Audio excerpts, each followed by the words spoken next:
Hello and a warm welcome to the Open Treasury podcast, your go-to source for the latest news and analysis in corporate cash and treasury management. This show is brought to you by CTMfile.com and the Treasury News Network, where treasury professionals learn and share the information that matters most.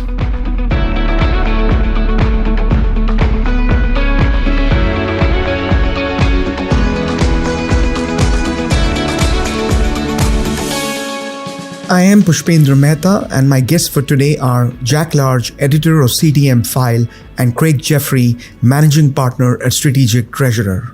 This week, we are focusing on 7 stories that cover 3 themes, namely economies and interest rates, foreign exchange and recession, and finally, energy. You can read these articles and also research content more deeply by visiting CTMfile.com or by following the links in our show notes. Let's begin our discussion with the first story that pertains to a period of national mourning in the UK. Queen Elizabeth, Britain's longest reigning monarch and a towering presence on the world stage for 7 decades, died peacefully at her home in Scotland last week at the age of 96. Condolences and tributes have poured out from around the world, paying respect to a leader frequently described as steadfast and gracious. The Bank of England has delayed a planned decision on interest rates by a week. The Monetary Policy Committee were due to meet on 15 September but have now pushed the summit back a week following the death of the Queen. Jack, if I may start with you, I have 2 questions for you. Can you share any particular leadership lesson that treasurers could learn from the late Queen? And second, do you think the Bank of England will raise interest rates at its next meeting? The most impressive thing about the Queen was her independence. Independence from her family troubles, and she had many of those, but it was also independence of any leader. She had a way of looking at things her own, and that's, I think, the biggest lesson for treasurers is they have to think out of the box. If you're inside the box, particularly in these turbulent times, you're not thinking straight. You have to work it out for yourself. And that's what she did. Okay, she had lots of briefers and so on, and I've got lots of friends who'd spent time with her. But they all talked about one thing, the look, the independent look. And it was devastating. World leaders shriveled in it. But that's what the corporate treasurer needs, is independent views. A great answer, Jack. And that's a hard question to ask. What can we learn from a queen who has had the longest reign in the UK? Coming from the United States, we don't have kings or queens, even in the type of position. She was certainly classy, steady, and as Jack said, had this independent consistency about her, which was always impressive, worthy of respect. When we think about the Bank of England meeting, delaying this certainly makes sense from a UK perspective. The rates are going to go up. I don't think anybody thinks that they're not going to go up. The UK, the US, most of the world is behind on getting interest rates aligned with what they're trying to do on the inflation side. So we're still in catch up. The UK is in catch up. We'll see that with other, Australia. We'll hear more about this as well. We're still playing catch up. A lot of the central banks got behind, and they're still trying to get caught up with inflation. Yeah, just to answer your second question, Push, it's inevitable the Bank of England is going to raise the rates just like the German central bank has done, and Australia and so on. My question now would be, when's it going to stop? When's it going to stop? And the second story is also about a story where we wonder where is it going to stop, which is about the Reserve Bank of Australia raising its key interest rates by 0.5% to 2.35%, marking the 5th consecutive monthly hike and extending Australia's fastest pace of increases in borrowing costs in almost 3 decades. Inflation in Australia is the highest it has been since the early 90s, and the Australian dollar is tumbling towards a multi-year low. and the central bank appears powerless to stop its decline. Jack, if you were a treasurer with exposure to the Australian market, what would be your biggest concern? The economy as a whole, I'm not convinced that, like many other economies, that they're not going to go into severe recession. I don't see any evidence for them not going into recession like many other countries. Australia is yet to really feel the full force of the climate crisis, and that too would worry me about the Australian economy too. Push, this Australia rate hike is, again, same story as before, playing catch up. They're playing catch up to it. And to Jack's point about what level of recession are we going into, I'm not an economist, but I think it seems pretty clear most of the world's in a recession. We just haven't fully recognized it. And then to the point is that going to be a moderate level recession, or is it going to be more severe? Some of the types of recessions we've seen, in the past, 20 or 30 years, or not. But, it's more of the same across the globe. More of the same across the globe, and the next three stories that warrant a discussion revolve around the economies of Italy, China, and Germany. Let me summarize these three struggling economies before I ask my question. Hedge funds have amassed a $37 billion short bet against Italy's debt as the country faces an energy crisis and political uncertainty. Inflation in Italy was 8.4% in July, easing somewhat from 8.5% in June. Italy's economy has been in dire straits. Rising global headwinds and a fraught political climate have caused investors to rush in a wager against it. In China's slowing economic growth is also weighing on its currency, with the yuan declining for a sixth consecutive month in August, extending the longest losing streak since the height of the country's trade tensions with the US in October 2018. The yuan is expected to fall further. A weakening yuan could undermine the export appeal of other nations at their currencies, the South Korean won and South African rand regarded as two of the most vulnerable. Meanwhile, in Germany, the energy crisis has had a strong impact. The country risks a recession in 2023, even as its GDP is expected to decline by 0.3% in 2023 under the impact of massive inflation and the lack of Russian gas against a backdrop of the war in Ukraine, according to a study by the IFO Institute published Monday. Average inflation in Germany is expected to rise to 9.3% next year after 8.1% in 2022 as per IFO.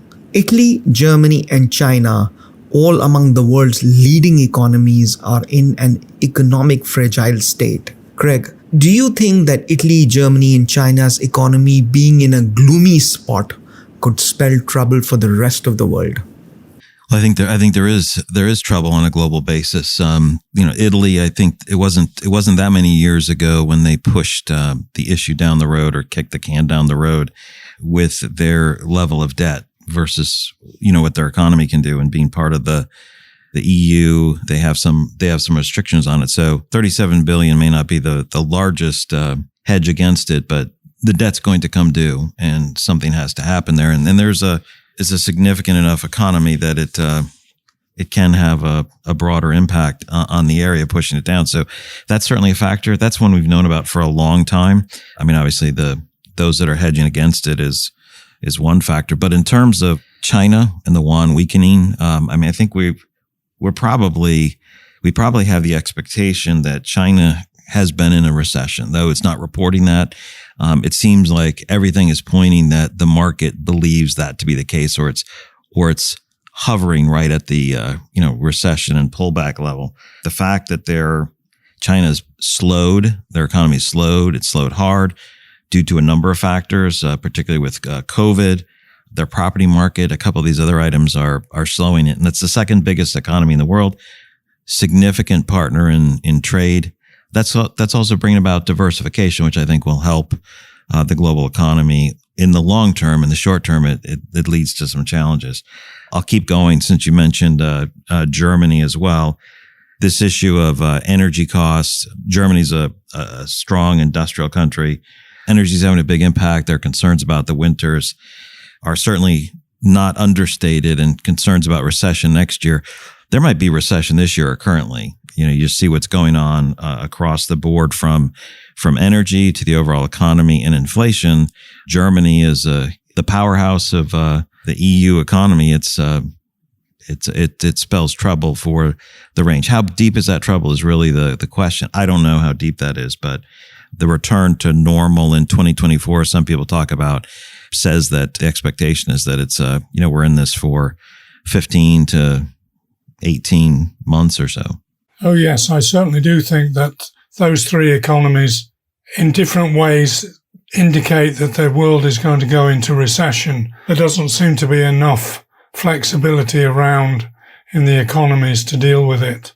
So as a general practice right now, as a treasurer, I would only invest in surefire things and not new things, unless you're very, very certain. Now is the time for careful investing. Careful investing.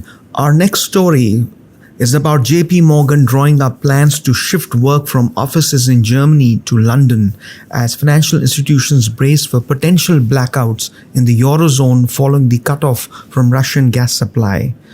Years ago, as a result of the Brexit vote, JP Morgan reportedly transitioned billions of dollars worth of assets from London to Frankfurt.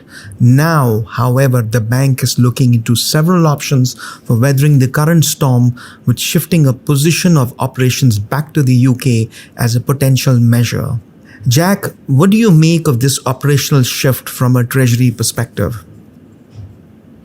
This is an example of how international banks like JP Morgan can move their operations around the world depending on what the local circumstance is. The infrastructure inside these banks is almost location independent, not quite because of the local laws and investments, but operationally it's mostly independent. And I think we're going to see more of this rather than less of it. International banks having a single head office is almost immaterial. It's this global coverage which really counts. And this is what you're investing in when you put your business with JP Morgan or with Citi.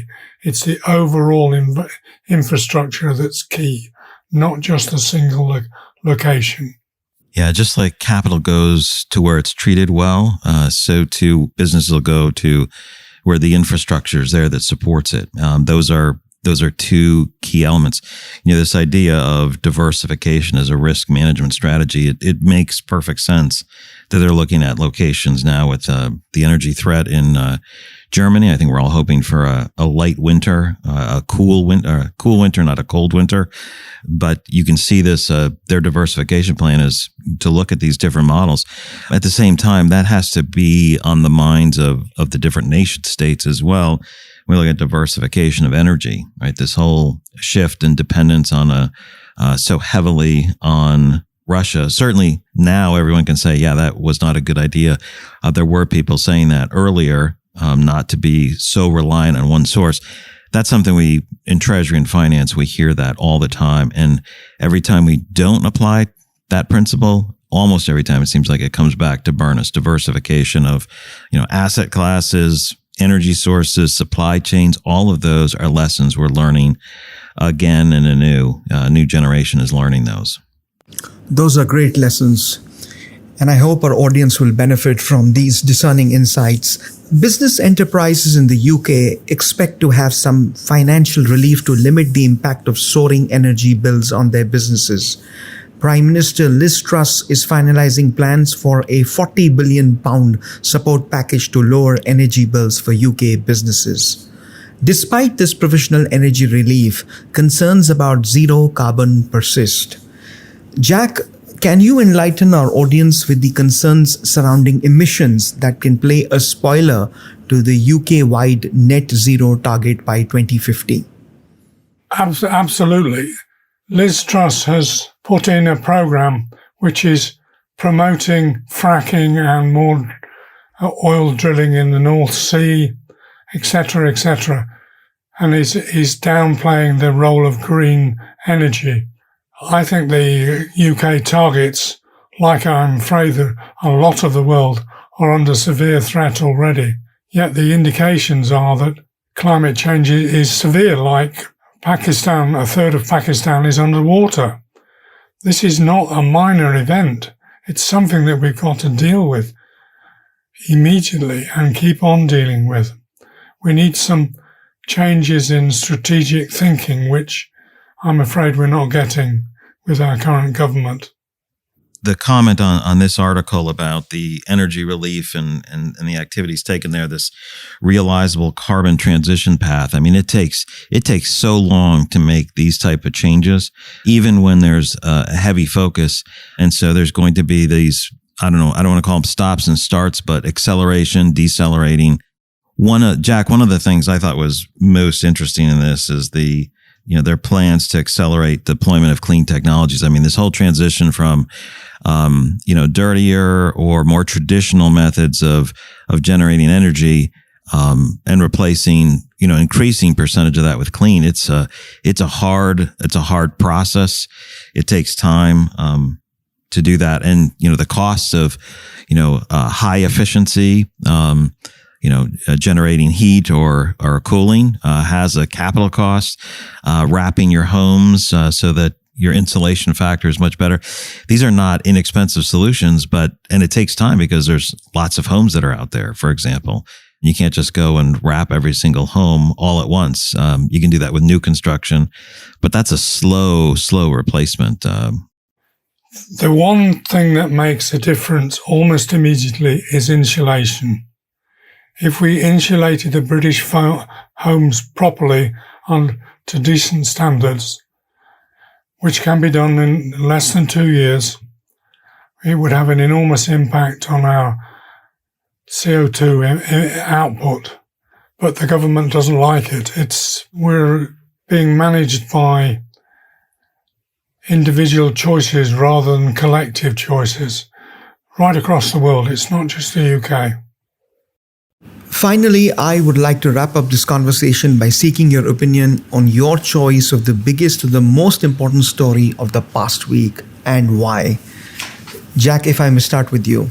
Well, I did write it down and I'm still not sure of it, is that the biggest story is that the world is in a perfect storm and we are seeing all sorts of events coagulating together to produce something that I don't think we understand. My deduction, therefore, is that wherever investing, we need to be careful and sensible. Yeah, I'm going to go with, I think this was my top pick last week, the articles about energy, because that seems to be a key driver in things like inflation, where there's the interest rate activity, concerns about the supply chain and the coming winter, the overall impact on the level of recession we go into. I guess I would say that's my top pick. That topic. I know there's a couple of stories there, and you asked for a story, but I think it's energy feeding into those other areas. Big thank you to you, Jack and Craig, and to our CTMfile audience for joining us on this edition of Open Treasury. Please subscribe and look in the show notes for the article links. Thank you.